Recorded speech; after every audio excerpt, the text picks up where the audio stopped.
Arknights, Prelude to Dawn, Perish in Frost, Rise from Ember, a world filled with conflict, a deadly disease that sickens you and or grants you amazing powers, interesting lore, and a dude in a hoodie that can't remember jack shit.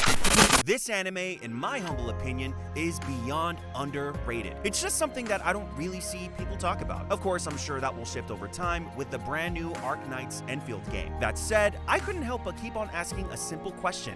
Why? How come it's not really talked about? Confusion. A major complaint fans of the game had with the anime was pacing, whether that was the story or character introduction. The game itself is jam-packed with so many stories, a decent amount of characters, and of course, it only makes sense that an anime can't compile all of that with just a few short episodes. Be that as it may, this is an anime that is absolutely a fine line for me between a guilty pleasure and something I would maybe watch again. And no, not the same level of guilty pleasure that is Rent a Girlfriend. That's not a guilty pleasure. That is innocent torture. But anyway, I think the anime is worth talking about, especially since I've made a parody of it before, which you will see soon. This is my experience with the Arknights Anime.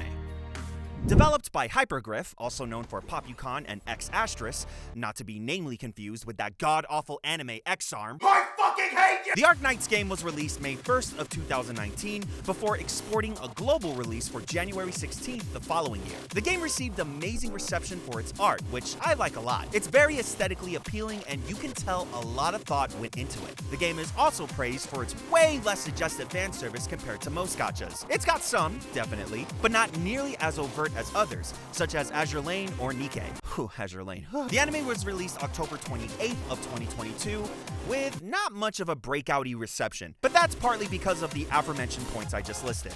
Between the three of these, I think my favorite season had to have been Season 1. I have played Arknights in the past before, and I've seen quite a few video essays on it just out of sheer interest, and I think it's a decent introduction into the universe, but I will say this, for anyone who hasn't played the game, it's gonna alienate them. It might leave viewers asking just a few questions, like for example, oripathy. So we know that this makes you sick, and the anime does touch on it, but where did it come from? Why is it around? Why does it exist? I'm sure that there are other things that they could have touched on, but Season 1 is a great season to dip your toes into. My favorite character in Season 2 had to have been the sarcasm mercenary W. I just like how W would just show up in random times and then just leave like nothing ever happened. Like this, for example. I keep telling y'all not to f with me. And where did that get you? Right here. I take so many dubs. This is the name, you bunch of tricks. First round's on me. Who's first? The hell are you doing here? Ah, the Energizer Bunny herself. Hop your dumbass down those stairs. We need to talk. Don't let my cute professional demeanor fool you, W. I'll still stick these 5-ring fists up your nostrils. Girl, I got ammo for days and fists that slay. You in the wrong slaughterhouse. Keep talking that good shit. You'll become a fur rug faster than you can say Originium. Get to the point. Why are you here? Yeah.